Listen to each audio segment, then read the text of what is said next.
ما حدش يقول لي احنا ننصر الاسلام، عايز تروح تنصر الاسلام وانصره في حته ثانيه. انا اهم حاجه عندي مصر، الوطن، الانسان. وبالتالي هتحط لي الاسلام مش مهم عندك في الاولويات؟ معلش ده ما حصلش خالص. ايضا لا مشروع اسلامي حصل خالص. قال ان المشروع بره على مدار 53 سنه. فكيف نسمع اليوم من يبرر ولو على المستوى الداخلي عند الأتباع أنه يمكن أن تسال الدماء لإعادة الخلافة؟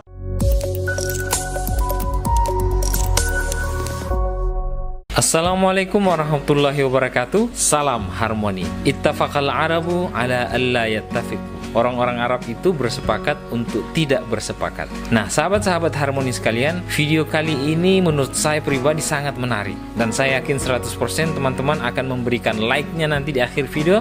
Bahkan mungkin akan men-share ke orang lain. Nah, kenapa saya katakan demikian? Karena video ini adalah video debat antara seorang sekuler dengan Habib Ali Al-Jufri. Nah, langsung saja kita saksikan sama-sama keseruannya. Dan seperti biasa di akhir video saya akan memberikan sedikit simpulan.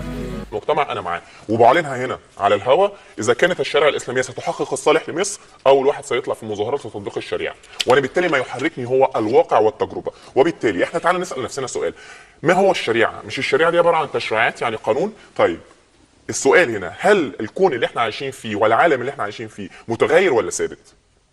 متغير.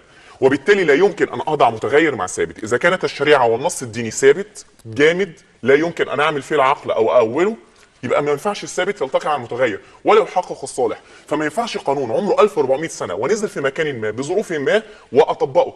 نتكلم بتفاصيل اكتر عشان المشاهد ما يبعدش عني وما يخشش في نظريات. لما يكون في ايه صريحه بتنظم العلاقه في الرق، هل هاجي النهارده بعد 1400 سنه اقول ان احنا لابد ان نستجد نظام الرق مجددا لان النص الديني بيقول مثنى وثلاث ورباع وما ملكت ايمانكم؟ هل هذا منطقي؟ لو سمحت لا تقاطعني، لو سمحت لا تقاطعني. وبالتالي لابد ان نعلم ان القانون هو وسيله وليس غايه، الغايه هو الاستقرار والسلام المجتمعي والتعايش. اي نظام سيحقق لي هذا الغايه، علمانيه، ملوخيه، اسماعيليه، نص ديني، انا معاه. وبالتالي هنا بقى السؤال اللي بيطرح نفسه: ماذا قدمت الشريعه في ما يخص الشأن العام اليومي؟ انتوا بتتعاملوا ان انا عايز اطبق الشريعه وبس، انت عايز تخش الجنه وبس، ما بتفكرش في امورك الدنيويه. انا كخطابي العلماني بفكر في الحياه الدنيا اللي انا بعيشها، ازاي ناكل، ازاي نعيش، ازاي نتقدم، ازاي نبص لقدام. ما ببصش مين يخش الجنه ومين يخش النار، لان دي مش مسؤوليتي. المعتقدات والاديان والشأن الداخلي الروحاني بالغيبيات والوجود والله او غير الله ده شأن داخلي، لا يمكن ان تكون الدوله واخده منه موقف. وبالتالي لا يمكن ان يكون نظام جامد كل مستند عليه نص ديني، حتى لو هذا النص الديني انت شايف ان هو له قدسيه ويتفق مع اعتقادك، طالما لا يحقق الصالح المجتمعي يبقى عفوا لابد ان تجعله شأن شخصي قائم على العقيده. وبالتالي العلمانيه، انا بقول اهو النهارده ان كلمه العلمانيه الحل كلمه مغلوطه. مفيش حاجه اسمها هي الحل، العلمانيه بدايه الحل، هي الارضيه التي يمكن من خلالها ان ننطلق. لان مفيش حاجه في الدنيا نظريه اقتصاديه، نظريه اجتماعيه، نظريه سياسيه ستحقق الحل في المطلق. وده ليه؟ لان العالم متغير، وكل ما بيحصل تغير هتستجد علينا مشاكل. فبالتالي لابد ان استنبط نظريات وافكار واراء تمشي مع هذا التغير. فما ينفعش تقول لي ان انا عايز اطبق الدين. انا مش مشكلتي تطبق دين وما تطبقش الدين، طبق الدين على نفسك. انا مشكلتي ان انت تعمل لي نظام اجتماعي وسياسي واقتصادي ودستور وقانون وتعليم قائم على حاجه واحده فقط: الصالح المجتمعي، وان يكون الوطن مصر فوق اي اعتبار. ما حدش يقول لي احنا ننصر الاسلام، عايز تروح تنصر الاسلام وانصره في حته ثانيه. انا اهم حاجه عندي مصر، الوطن، الانسان. وبالتالي هتحط لي الاسلام مش مهم عندك في الاولويات؟ ما هو مش قضيتي، لان انا ما يجمعني مع المصريين ليس الاسلام، ما يجمعني مع المصريين هو مصر. لو انا رحت انصر الاسلام ومؤمن ينصر الاسلام وجرجس ينصر المسيحيه وبهاء ينصر البهائيه، ما بقتش مصر، بقت حرب اهليه. هو ده السؤال. ما ينفعش ينصروها ويبقوا مع بعض؟ انا مش قضيتي تنصروها وما تنصروش، انا قضيتي الدنيا اللي انا عايش فيها، كيف نحقق فيها صالح مجتمعي. أيوة لكن الاخره مش انا ما ينفعش هم بينصروها يحققوا. يا ريت لو هو والله حقق لي مشروع يحقق صالح دنيوي. بيقول انه عايز فرصته عشان يحققه. هو في خلال سنه سقط مشروع. لا اسمح لي معلش، ده ما حصلش خالص. لا مشروع اسلامي حصل خالص. قال ان المشروع بره على مدار 53 سنه مفيش اي. انتظرونا بعد الفاصل، هنتكلم بس في الفاصل شويه ونرجع لحضراتكم تاني. ما تسامر. Nah, itulah yang saya kutip tadi quote-nya, ittafaqal arabu ala alla yattafiqu. Orang-orang Arab itu memang suka berdebat ya. Ya kalau bisa berbeda kenapa mesti sama pendapatnya. Ya begitulah. Saya jadi ingat waktu di Mesir dulu. Memang orang Arab suka sekali berdebat. طرح مجموعة من Kita الأسئلة lanjut. والأسئلة التي لها علاقة بالإسلام وبالشريعة الإسلامية، فتحدث عن الشريعة والنص الديني ثابت، الحياة متغيرة، كيف يمكن أن يكون هناك ثابت مع متغير. هو حتما يسأل ما هي التجربة التي يمكن بعيدا عن فترة النبوة الكريمة وفترة الصحابة والخلفاء، أين هذه التجربة أو المشروع الإسلامي التي يمكن أن نقول أنها تجربة هنقدمها للناس ونقول أهو تجربة في أنهي دولة، في أنهي عصر، في أنهي تاريخ من التواريخ الحديثة. أولا القول بأن الشريعة مجموعة ثوابت ليست لديها مرونة وبالتالي لا تستطيع أن تستوعب تغيرات الثقافة الإنسانية على مدى 1400 سنة، أنا لا أتفق معك فيه. لأن الشريعة الثوابت التي فيها العقيدة وأصول العقيدة، ليست كل العقيدة، والثوابت التي فيها منهجية الفهم لكيفية الاستنباط من السنة، وفيها التنوع وأصول الأخلاق. ما سوى ذلك ميزة الشريعة أنها أعطت للعلماء المتخصصين الحق في تجديد الاجتهاد مع تغير الأزمنة والأمكنة، ثم منهجية في العمل، يعني في كيفية إعمال الاجتهاد. فقضية أنه شيء يعني ثابت لا يقبل للتعديل لا يقبل للتغيير، هذه لا أتفق فيها معكم. أي علماء سيدة تقصد؟ علماء الإسلام، علماء الشريعة، ولا حضرتك تقصد العلماء بمفهومهم الواسع؟ من المشكلة التي لا طبعا علماء الشريعة عندما يعملون منهجية الاستنباط من النصوص تلزمهم هذه المنهجية أن يرجعوا لأهل الاختصاصات المختلفة في المسائل التي تتعلق باختصاصهم. فلا يجوز لعالم أن يفتي في جزئية متعلقة بحكم شرعي في ممارسة الطب مثلا أو في التطبب دون الرجوع إلى الطبيب المختص وتجديد هذه المسألة جيلا بعد جيل. فهي المسألة تكاملية. علماء الشريعة حضرتك تقصد من يعود إلى من؟ عالم الشريعة هو الذي يعود إلى الطبيب المتخصص، أم الطبيب المتخصص هو الذي يعود إلى عالم الشريعة؟ كلاهما. عالم الشريعة قبل أن يستنبط الحكم ينبغي أن يفهم الواقع من خلال صاحب الاختصاص. القاعدة الشرعية الحكم على الشيء فرع عن تصوره، ثم بعد خروج هذا الحكم استنباط هذا الحكم، إن اقتنع الطبيب أن استنباط هذا العالم أو فتوى هذا العالم هي الصواب فليرجع إليها. وإذا الأولوية البدء للنص بالرجوع ولا الصالح المجتمعي؟ الأولوية لإيه؟ طيب التوهم الذي طرحته، هذه النقطة الثانية نختلف معك فيها على الضد بالتمام. توهم الفصل في الأولوية بين الرجوع إلى الحق وطلب رضوانه سبحانه وتعالى وبين الصالح المجتمعي هذا غير صحيح.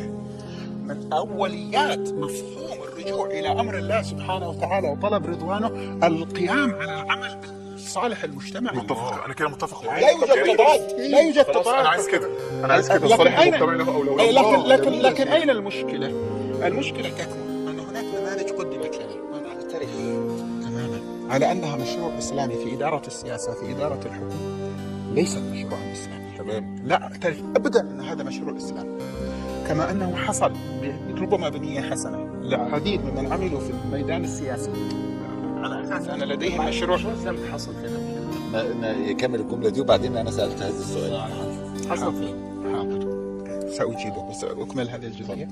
الإشكال أن هناك من تكلم أن لديه مشروعا سماه بالمشروع الإسلامي في السياسة، وعندما أقبل الناس وأعطوه الصوت، ليس في مصر وحده، أنا أتكلم عن المنطقة ككل، ولنا تجربة سابقة في اليمن قبل الثورات المتأخرة، أعطت الناس أصواتها على أساس وجود مشروع إسلامي، فاكتشف بعد ذلك أن المشروع يكاد يختزل في كيفية الوصول إليها. وهذا له صلة أيضا بالموضوع الذي طرحه في قضية الصالح العام. من رقي الشريعة في فهم الصالح العام أن الخلافة ليست غاية في الإسلام. الخلافة وسيلة للوصول إلى رضوان الله وتطبيق شرع الله في الوجود. سيدنا الحسن بن علي رضي الله تعالى عنه وهو آخر خليفة راشد، لأن النبي صلى الله عليه وسلم أخبر أن 30 سنة من بعده خلافة راشدة ثم يكون ملك عضوض. سيدنا الحسن بن علي تنازل لمعاوية بن أبي سفيان رضي الله عن الجميع، تنازل له عن الحكم مع تمام 30 سنة. تأمل، سيدنا الحسن رضي بهدم الخلافة لصالح حقن الدماء، لصالح المجتمع، لصالح حقن الدماء. يا ريت. فكيف نسمع اليوم من يبرر ولو على المستوى الداخلي عند الأتباع أنه يمكن أن تسال الدماء لإعادة الخلافة؟ هذا بعكس هدي السلف الصالح. الله يفتح عليك يا شيخ. فالحديث هنا عن أن التفكير بأنه هل أنت يلا رد علي يا إسلامي، أنت الأولوية عندك للإسلام ولا للوطن؟ هذا السؤال غلط من أصله. والذي يظن أن هناك اختلاف أو تضاد أو تعارض بين إيمانه بالله عز وجل ورغبته في أن يطبق شرع الله في الوجود وبين مفهوم المصلحة، هذا أحد شخصين، إما رجل لم يفهم الشريعة أو رجل لم يفهم المواطنة. حتى المثل الذي ضربتموه على موضوع الرق هذا أيضا إشكال، ربما أنا ألتمس لك العذر، لأن بعض من تصدروا اليوم في وسائل الإعلام اقترحوا في يوم من الأيام إعادة الرق. هذا باطل. عندنا في الشريعة هناك أحكام شرعية ثابتة وأحكام شرعية لإدارة واقع. من الأحكام الشرعية لإدارة الواقع الأحكام المتعلقة بالرق مع وضع آليات للتخلص منه على مدى الزمن إن التزم بالإسلام. ولأن كثير من الحكام في العهد الأموي والعباسي فضلا عمن بعدهم لم يلتزموا بالمقاصد ولا بالأحكام الشرعية في التعامل مع الرق، اتسع الرق. وللأصل فالقاعدة الشرعية التخلص من الرق. القاعدة التي عمل عليها في كيفية تضييق الرق إلى حد التخلص.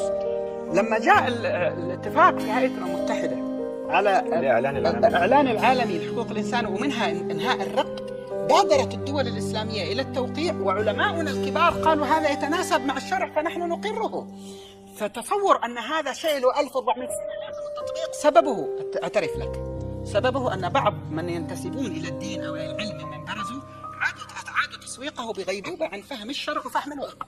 كويس، احنا كده متفقين يا شيخ علي. أي فلهذا لا يوجد تناقض. سؤال. Nah, itulah tadi sahabat-sahabat Harmoni sekalian yang saya anggap sangat menarik video ini karena debat atau dialog diskusi ini berakhir dengan santun. Semuanya menerima, baik dari kalangan sekuler tadi apalagi dari kalangan Islam. Ya tentu ini menjadi pelajaran bagi kita bahwa dalam berdebat itu memang wajadilhum billati hiya ahsan. Sampai-sampai tadi kalau kita lihat orang sekuler itu terkagum-kagum ya mendengar penjelasan Habib Ali Al-Jufri. Beliau mengatakan ana muttafiq, yang seperti inilah yang saya maui. Karena memang Islam itu ada dua hal ya, ada persoalan yang memang sabitah yang tidak bisa berubah, yang sudah pakem, yang sudah baku ya, seperti persoalan akidah ya itu memang sudah tidak bisa lagi berubah-berubah. Tapi ada juga persoalan-persoalan yang mutaghayyirah, yang fleksibel, yang dinamis, yang menyesuaikan dengan situasi dan kondisi di mana hukum itu berlaku. Tadi juga Habib Ali Al-Jufri banyak berbicara soal politik ya, khususnya yang terkait dengan